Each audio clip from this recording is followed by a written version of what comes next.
الذي خلق الإنسان وعلمه البيان والصلاة والسلام على سيد الإنس والجان وعلى آله وأصحابه ذوي الخير والإحسان. أما بعد، أعوذ بالله من الشيطان الرجيم. بسم الله الرحمن الرحيم. إذا جاء أجلهم فلا يستأخرون ساعة ولا يستقدمون. آمنت بالله صدق الله العلي العظيم وبلغنا رسوله النبي الأمين المكين المختار الكريم ونحن على ذلك لمن الشاهدين والشاكرين والحمد لله رب العالمين. اسی پر مہربان رب غفور ہوتا ہے کہ جس کے قلب میں عشق حضور ہوتا ہے.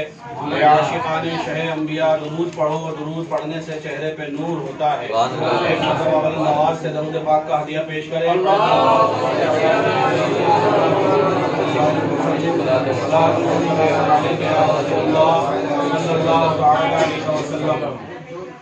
ذرہ ذرہ حشر میں کانٹے پہ تولا جائے گا،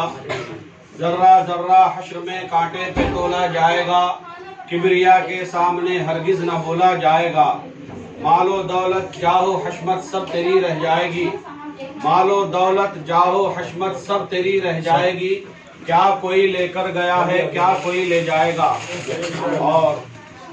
دیکھ انسان کر عبادت کبریا کی رات دن، دیکھ انسان کر عبادت کبریا کی رات دن، بعد مرنے کے یہاں کی زندگی نہ پائے گا، بعد مرنے کے یہاں کی زندگی نہ پائے گا. اور جتنے چاہے اتنے اونچے آج بنوا لے محل، جتنے چاہے اتنے اونچے آج، کل تجھے تیرے ہی اس گھر سے نکالا جائے گا. اتنے اونچے آج بنوا لے محل، کل تجھے تیرے ہی اس گھر سے نکالا جائے گا. محترم حضرات، جیسا کہ آپ تمامی حضرات بخوبی جانتے ہیں کہ ہم اور آپ کرم فرما عالی جناب محمد فخر الدین صابری صاحب اللہ کے والد گرامی کی یہ اصال ثواب کی محفل پاک ہے، جن کا نام مرحوم شمس الدین خان ہے. اور ان کے جملہ مرحومین، ان کے خاندان کے جتنے بھی دنیا سے جا چکے ہیں، جتنے بھی مرحومین اور مرحومات، مرد عورت بوڑھے بچے دنیا سے جو جا چکے ہیں، ان سب کے اصال ثواب کے سلسلے میں یہ محفل پاک ہے. میں اس شعر سے اپنی گفتگو کو بڑھانا چاہوں گا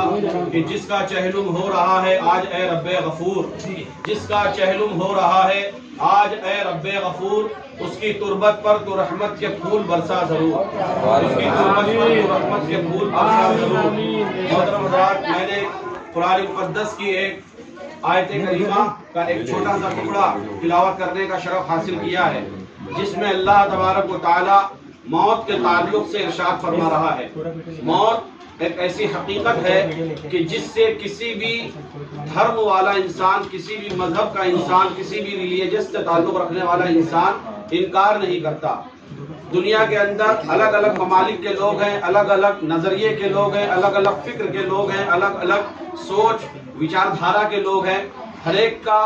مسئلے کے اندر اختلاف ہوتا ہے، ہر ایک کے ایک دوسرے سے نظریے کا اختلاف ہوتا ہے، مزاج الگ الگ ہوتا ہے، اور ہر مسئلے کے اندر ایک انسان دوسرے انسان سے اختلاف رکھتا ہے. حد تو یہ ہے کہ ایک بیٹا اپنے باپ سے اختلاف رکھتا ہے، ایک بھائی اپنے دوسرے بھائی سے اختلاف رکھتا ہے. ہر انسان ایک دوسرے سے کسی نہ کسی معاملے میں اختلاف رکھتا ہے. لیکن بات کو میں مختصر کروں کہ دنیا کے اندر کوئی ایسی حقیقت یا کوئی ایسی شے ہے کہ جس کے بارے میں اگر یہ کہا جائے کہ جس میں کسی کا کوئی اختلاف نہیں ہے اور جسے ساری دنیا تسلیم کرتی ہے، تو وہ کوئی اور شے نہیں بلکہ وہ موت ہے،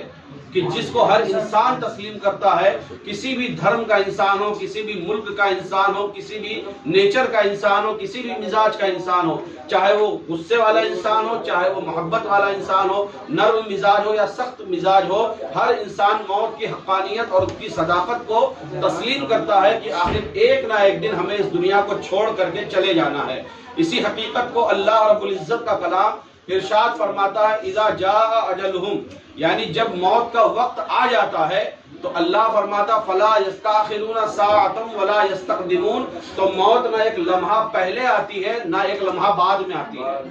ایک لمحہ بھی موت نہ پہلے آئے گی نہ ایک لمحہ بعد میں آئے گی. یہیں پر مجھے ایک بڑی پیاری بات یاد آ گئی. مولا کائنات شیر خدا حیدر کرار، مشکل کشا، خیبر شکن، شاہ زمن، آفتاب نبوت کی دلکش کرن ابو الحسن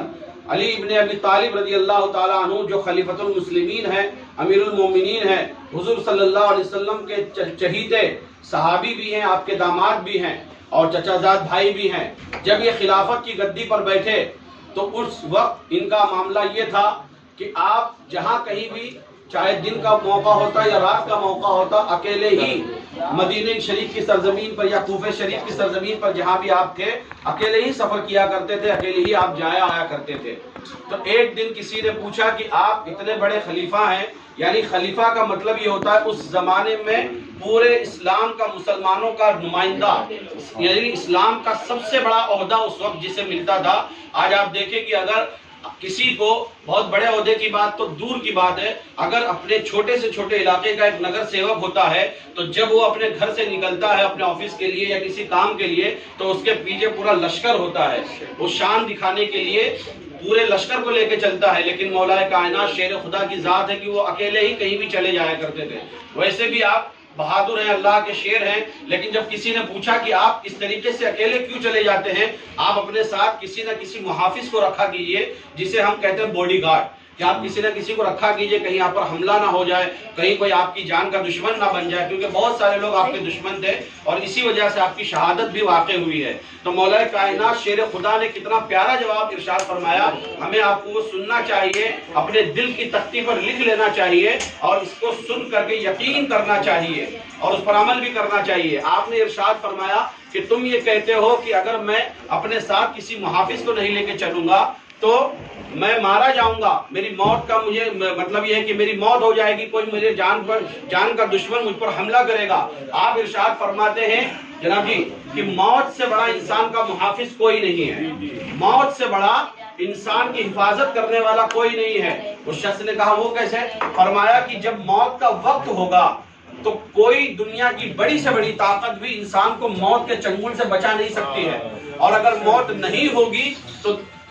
دنیا کا بڑے سے بڑا دشمن بھی آپ کا کچھ بال بیکا نہیں کر سکتا ہے۔ موت ہی سب سے بڑی محافظ ہے انسان کی۔ اسی لیے آپ دیکھتے ہیں کہ کبھی ایسا بھی ہوتا ہے کہ کوئی انسان بالکل سیدھا سادہ ہٹا کٹا ہوتا ہے، کوئی بیماری نہیں ہوتی ہے، لیکن اچانک ایسا حادثہ ہو جاتا ہے کہ وہ موت کا شکار ہو جاتا ہے۔ اور کبھی ایسا انسان ہوتا ہے جو سالوں کا بیمار ہوتا ہے یا بڑے سے بڑے حادثہ اس کے ساتھ ہو جاتا ہے، لیکن پھر بھی اس کی جان بچ جاتی ہے۔ کیوں؟ کیونکہ اس کی موت کا وقت نہیں آیا۔ اسی کو اللہ فرماتا ہے کہ جب موت کا وقت ہوتا ہے تو ایک لمحہ نہ پہلے آتی ہے نہ ایک لمحہ بعد میں آتی ہے، اور اسی مفہوم کو اللہ نے 5ویں پارے سورہ مائدہ میں بیان فرمایا، اینما تکونوا یدرککم الموت، کہ تم جہاں کہیں بھی رہو موت تمہیں پا لے گی، موت تمہیں پکڑ لے گی، موت اپنے شکنجے میں تمہیں لے لے گی۔ وَلَوْ كُنْتُمْ فِي بُرُوجٍ مُشَيَّدَةٍ، اگرچہ تم مضبوط سے مضبوط قلعوں میں بند ہو جاؤ، لیکن اگر تمہاری موت کا وقت آ گیا تو موت تمہیں آ کر کے وہیں پر بھی دبوچ لے گی۔ لہذا آپ دیکھیے، آپ اس بات سے اندازہ لگائیے کہ حضرت سلیمان علیہ السلام کی محفل کے اندر ایک شخص تھا، تو وہ بیٹھا ہوا ہے، بات چیت ہو رہی ہے، اچانک سے اس شخص نے کیا دیکھا کہ ایک عجیب و غریب انسان آیا اور وہ انہیں گھور کر کے دیکھنے لگا۔